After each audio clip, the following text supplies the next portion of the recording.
Hello friends, welcome to our YouTube channel. நம்ம இன்னைக்கு வீடியோவில் என்ன பார்க்க போகிறோம்னா, நம்ம கூடுதுறை தான் ஃப்ரெண்ட்ஸ் பார்க்க போகிறோம். ஸோ இங்கே என்னென்னா, பொங்கி வர்ற காவேரியும் பவானியும் ஒன்று இணையிற இடம் தான் ஃப்ரெண்ட்ஸ் கூடுதுறை. அது இல்லாமல் இங்கே எங்கன்னா இதை முக்கூடல்னு சொல்லுவாங்க. ஏன்னா இரண்டு நதிகள் இங்கே கலக்குது. அது இல்லாமல் அமிர்தரஸ்ன்ற ஒரு நதி பூமிக்கு அடியில் கலக்குது. ஸோ அது அமிர்த நதின்றாங்க. ஸோ அது நமக்கு கண்ணுக்கு தெரியாத அந்த நதி கலக்கிறதுனால அமிர்த நதினு சொல்கிறாங்க. ஸோ இந்த இடத்துல காவேரி, பவானி, அமிர்த நதி இந்த மூணுமே கூறுறதுனால தான் இது கூடுதுறைன்றாங்க. ஸோ இது நம்ம தமிழ்நாட்டில் ஈரோடுல இருக்கு.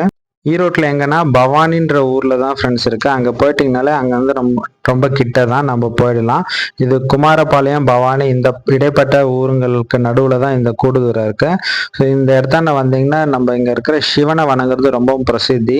முக்கியமாக ஆடி 18 அன்னைக்கு இங்கே காவேரி ஆறு ஆர்ப்பரித்து வரும். ஒவ்வொரு ஆண்டும் ஆடி மாதம் போது பொன்னி நதி சோழ நாட்டை நோக்கி ஓடி வர்றது விசேஷம்னுவாங்க. அந்த மாதிரி இந்த முறை ஆடி 18க்கும் இதே மாதிரியே காவேரி ஆறு பொங்கி வருது நம்ம சோழ நாட்டை நோக்கி.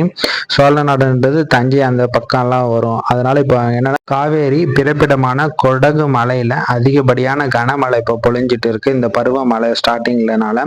அதனால அங்க அதிகப்படியான மழை பெய்யறதுனால அங்க இருக்கிற அணைகள் எல்லாம் நிறைஞ்சு அங்கிருந்து நம்ம தமிழ்நாட்டுக்கு காவேரி நதி திறந்து விட்டுருக்காங்க. ஸோ எப்பயுமே ஒவ்வொரு வருஷமும் ஆடி மாதம் சிறப்பா இருக்கும் ஃப்ரெண்ட்ஸ். அதெல்லாம் ஆடி 18 போது நம்ம காவேரி அன்னைக்காக சிறப்பான விழாக்கள் நடைபெறும். அன்னைய தினம் ஸ்ரீரங்கத்துல அம்மா மண்டபத்துல ஸ்ரீரங்கநாதரே எழுந்தருள்வாரு காவேரி நதியை பார்க்கறதுக்காக. அந்த மாதிரி ஒவ்வொரு ஊர்லயும் காவேரி நதியை ஒட்டி இருக்கிற புகழ்பெற்ற ஸ்தலங்கள் எண்ணற்ற ஸ்தலங்கள் இருக்கு. அதுல ஒண்ணான சிறப்பான ஸ்தலம் தான் இந்த கூடுதுறை. இங்க பவானி சங்கமேஸ்வரர் இருக்கிறார். இங்க சங்கமேஸ்வரரும் பெரும்பாலும் உள்ள இணைந்திருக்கிற அற்புதமான திருத்தலம். அந்த மாதிரி காவேரி நதி பாயிற இடம் ஃபுல்லா அற்புதமான திருத்தலங்களும் இருக்கும்.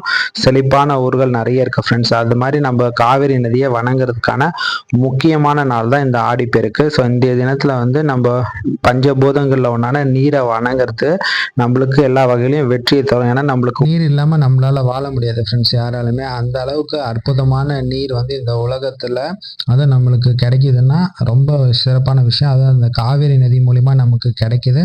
அதனால அந்த நீரை எல்லாருமே வணங்கணும். அது இந்த தினம் வணங்கக்கூடிய முக்கியமான நாள். அதுதான் ஆடி பெருக்கு.